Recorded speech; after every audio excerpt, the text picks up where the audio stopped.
హరే కృష్ణ. శ్రీమద్భగవద్గీత నవమో అధ్యాయ అనగా 9వ అధ్యాయం రాజవిద్యా రాజగుహ్య యోగ. శ్లోకం 5. నచ మత్స్థాని భూతాని పశ్య మే యోగమైశ్వరం భూతభృన్న చ భూతస్థో మమాత్మా భూత భావనః. నచ మత్స్థాని సాకి పొల్లు వస్తుందండి. మహాప్రాణము థాకి ఆకారం. మత్ స్థాని నచ మత్ స్థాని భూతాని. మహాప్రాణామాలు ఎక్కువ ఉన్నాయండి ఈ శ్లోకంలో.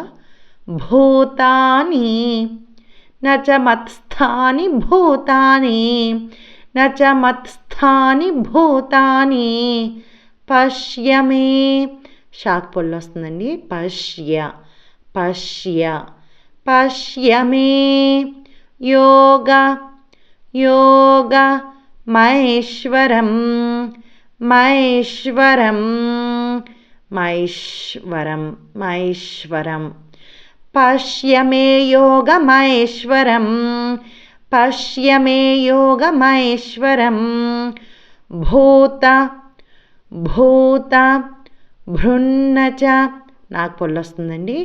భృన్నచ భృన్నచ భూత భృన్నచ భూతస్థో. సాకు పొల్లు ఇచ్చి కిందన్న మహాప్రాణం థాకి ఓకారం అండి. భూతస్థో భూతస్థో భూత భృన్నచ భూతస్థో భూత భృన్నచ భూతస్థో మమాత్మా. తాకు పొల్లిచ్చి మాకు ఆకారం అండి.